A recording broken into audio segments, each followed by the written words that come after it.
February 20th, 1944. Over the frozen clouds of Saxony, Oberleutnant Karl-Heinz Weber of Jagdgeschwader 1 locked eyes on an unfamiliar glint in the distance. The sun struck silver wings, sleek, polished, impossibly fast. The newcomer wasn't diving away like a thunderbolt or struggling for altitude like a Spitfire. It was climbing. Straight into him. Weber pushed the throttle forward on his Fw-190 A8, the BMW 801 radial engine roaring with 1,700 horsepower. But as his aircraft strained upward, the intruder, bearing a white star and the word Mustang, rose higher, turned sharper, and in one sweeping arc reversed the fight. In seconds, the hunter became the hunted. For the first time, a German ace who had survived years of combat over France and the Channel found himself staring down the guns of an aircraft he didn't understand. That moment wasn't unique. It marked the beginning of a pattern that rippled through Luftwaffe radio chatter during the winter of 1944.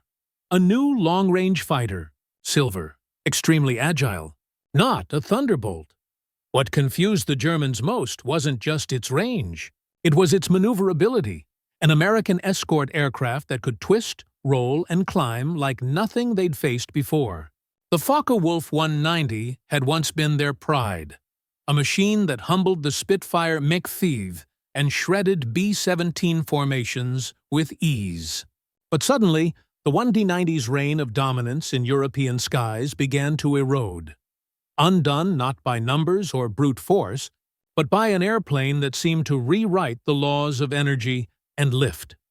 To understand why Luftwaffe pilots couldn't believe what they saw, one must go back to 1940, when the American pursuit aircraft industry was still chasing European standards. The early Allison-engined Mustangs, built originally for the British, were fast at low altitude, but gasping above 15,000 feet. Meanwhile, Germany's Focke-Wulf 190, first flown in June 1939, embodied brutal efficiency.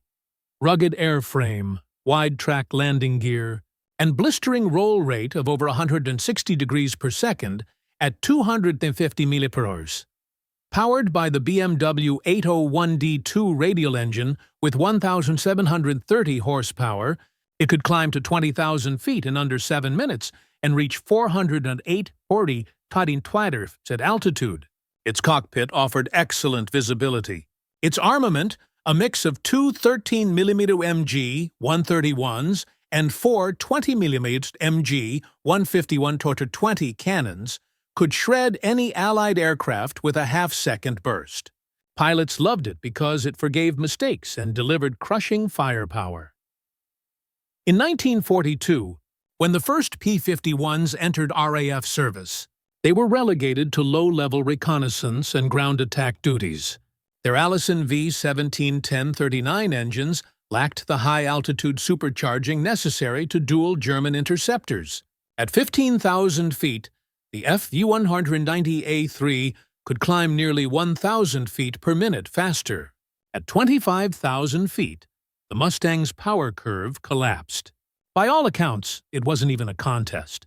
German pilots regarded the P-51 as a curiosity. Nimble, perhaps, but underpowered and irrelevant to the high-altitude bomber war. Everything changed in 1943 with a single act of transatlantic engineering diplomacy. Rolls-Royce fitted the British Merlin 61 engine, built under license by Packard in the United States, into the Mustang airframe. The result was the P-51B. With a two-stage, two-speed supercharger and 1,490 horsepower, it could maintain 1,600 HP at 25,000 feet. That single modification extended its operational ceiling to 41,900 feet and pushed top speed to 420.40 meters. Range jumped from 750 miles to over 1,750 with drop tanks. The United States Army Air Forces suddenly had what the 8th Air Force had been begging for: a fighter that could escort bombers all the way from England to Berlin and back. But speed and range weren't the whole story. What stunned the Luftwaffe was how this new Mustang behaved once combat began. German doctrine taught pilots to dive away from trouble. The Fw-190 excelled in high-speed dives thanks to its sturdy airframe and wide wings. Yet the P-51B didn't fall behind, it stayed on them. Its laminar-flow wing, a concept almost alien to wartime designers, reduced drag by maintaining a smooth airflow over the surface. In a shallow dive at 20,000 feet, it could hit 505 meter without structural flutter. Meanwhile, its bubble canopy and low-drag fuselage gave its pilots unparalleled visibility and situational awareness, vital in turning dogfights where a fraction of a second meant survival. By late 1943, Luftwaffe intelligence officers were compiling combat reports filled with disbelief.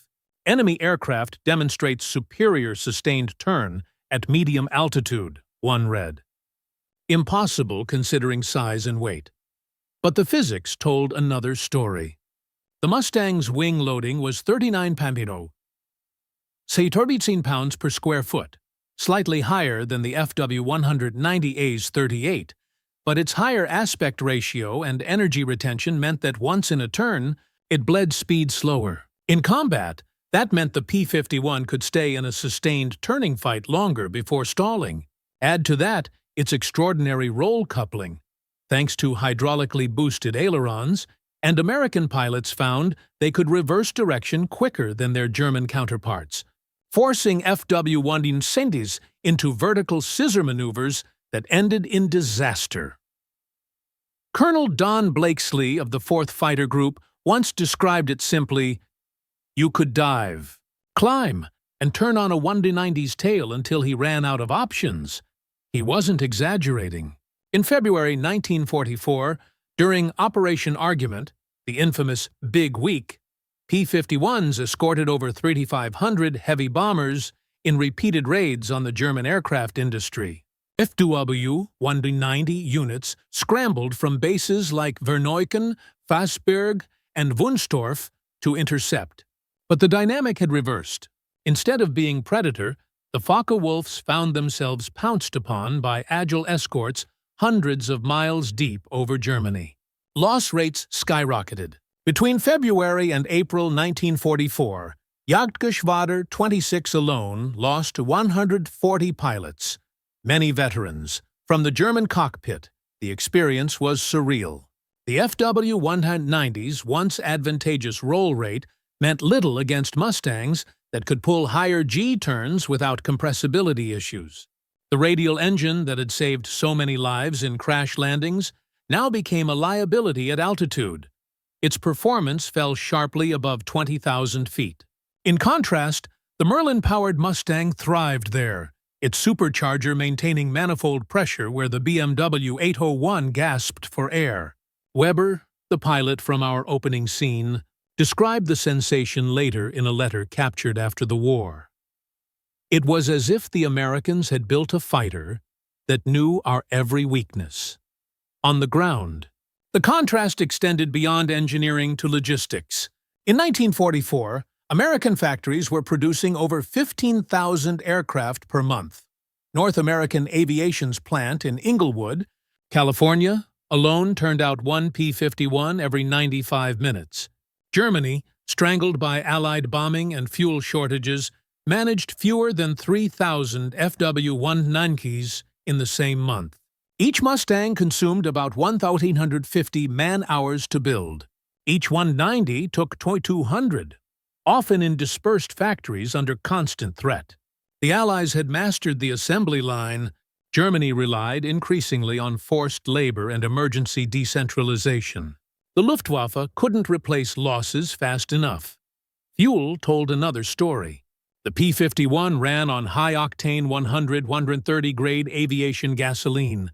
Germany's synthetic B4 fuel, derived from coal hydrogenation, produced lower energy output. Pilots reported engine detonation at full throttle. Meanwhile, the Mustang's 269-gallon internal fuel capacity, combined with two 108-gallon drop tanks, extended range to 1,800 miles. Luftwaffe pilots could barely fly 45 minutes of combat endurance before fuel warning lights forced withdrawal. Tactical flexibility evaporated. In the skies, it wasn't just numbers. It was psychology. The Fw-190 had been designed for aggressive tactics, boom and zoom strikes, hit-and-run passes. Its pilots thrived on control and dominance. Facing Mustangs that could follow them through dives, outclimb them in zooms, and stay on their tails through 360-degree turns was disorienting. The more experienced the German pilot, the more profound the shock. Years of training drilled a belief in the aircraft's superiority.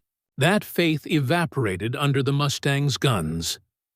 The sensory world of those combats remains vivid in veterans' testimonies. At 25,000 feet, the air is razor-thin. The cockpit frost spreads like lace across canopy edges. Inside the Fw-190, the radial engine's vibration hummed through aluminum skin, shaking the gun sight. The pilot's oxygen mask hissed with each breath. Then, from the sun's glare, silver specks appeared. Tiny at first, then growing fast. The radio crackled. Achtung! Höhenjäger mit großer Reichweite. High-altitude fighters, long range. The first burst of 50 caliber tracers ripped past, bright white lines burning through the haze. Each Mustang carried 6 Browning AN-M2 machine guns with 400 rounds per inboard gun and 270 per outboard. Over 1,800 rounds total. At 2,200 feet per second muzzle velocity, the air filled with invisible lead storms. For German pilots used to brief, decisive exchanges, the Mustang's firepower felt endless. Technically, the Fw-190 still held certain advantages. Its roll rate remained unmatched at low altitudes. Its rugged radial engine could take hits that would shatter a liquid-cooled Merlin. In ground attack rolls, variants like the Fw-190F and G devastated Soviet armor with 21cm rockets and 250 kilo bombs. But against the P-51 at medium and high altitudes, those virtues mattered little. The war had shifted upward, to where bombers flew and where range and sustained energy dictated victory. By summer 1944, the balance of air power over Europe had transformed. The P-51 wasn't just an escort, it became a roving hunter. U.S. commanders encouraged fighter sweeps, deep penetration missions ahead of bomber formations. In March alone, the 8th Air Force destroyed over 560 Luftwaffe aircraft in the air and on the ground. The German fighter arm was bleeding out faster than it could train replacements. Average pilot flight time before combat fell from 240 hours in 1942 to barely 110 in 1944. Some replacements entered combat after only 15 hours in type. Against battle-hardened American squadrons flying superior machines, it was slaughter. The Luftwaffe tried to adapt. New versions of the Fw-190, like the D9 Dora, replaced the radial engine with the liquid-cooled Junkers Jumo 2113A, producing 2,240 horsepower with methanol water injection. It pushed top speed to 426 mph and improved altitude performance dramatically. In prototype tests at Rechlin, it nearly matched the Mustang at 25,000 feet. But production delays, fuel shortages, and chaotic logistics meant few Doras reached front-line units before the Allies had already gained total air supremacy. Even then, American pilots found the D9 formidable but not miraculous. Its heavier nose altered handling, and sustained turns remained inferior. Meanwhile, the Mustang's dominance became institutional. By late 1944, over 14,800 had been delivered. Each cost around $51,000, about half the price of a B-17 bomber. Yet its strategic value was immeasurable. Escort missions that once lost 20 bombers per raid now returned with minimal casualties. The Black Thursday of October 1943, when 60 out of 291 bombers failed to return from Schweinfurt, became unthinkable by late 1944. Bomber survival rates rose above 95%. It was not only a technological triumph, It was logistical annihilation of the Luftwaffe's core.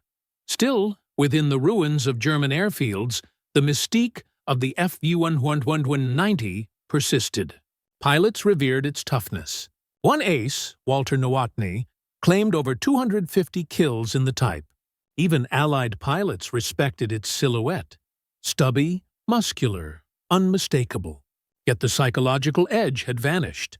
American pilots, once cautious against the butcher bird, now flew with confidence. One after-action report from April 1944 noted simply, "Enemy aircraft offers stiff resistance, but cannot disengage successfully." That single sentence encapsulated the strategic reversal of an entire theater.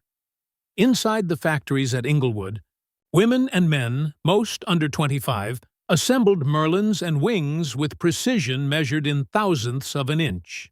They knew little of aerodynamics, yet their work gave Allied pilots the ability to choose where and when to fight.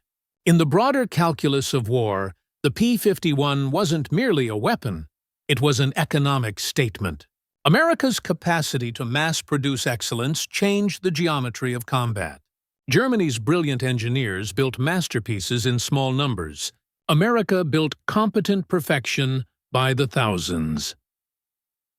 By the final months of 1944, Luftwaffe High Command faced an impossible equation.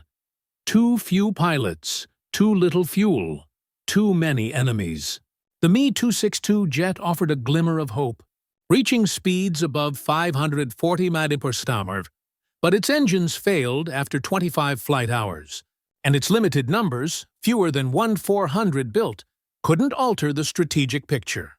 The P-51s ranged freely from the North Sea to Prague, strafing airfields, locomotives, and convoys. Every sortie they flew further starved the German war machine. For the men in those cockpits, it was never abstract. Pilots like George Preddy of the 352nd Fighter Group recorded 26.83 aerial victories before being killed by friendly fire on Christmas Day. 1944. His wingman recalled how Preddy's Mustang, Krips-a-Mighty, rolled into a final attack against an Fw-190 over Koblenz. Fast, precise, merciless. The war in the air had become a mathematical grind of skill and machinery. In that unforgiving equation, the Mustang was the variable Germany couldn't solve.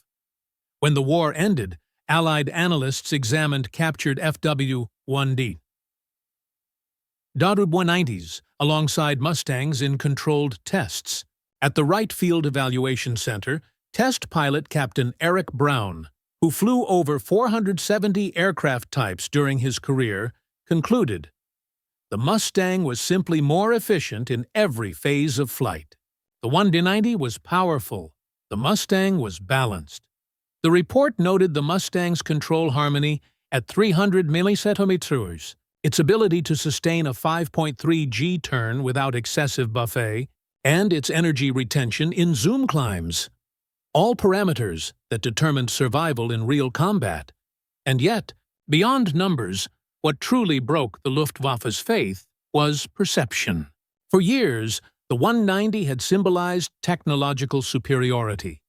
German craftsmanship triumphing through precision.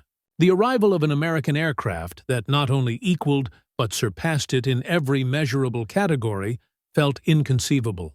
The disbelief wasn't arrogance. It was the shattering of an identity built on mechanical dominance.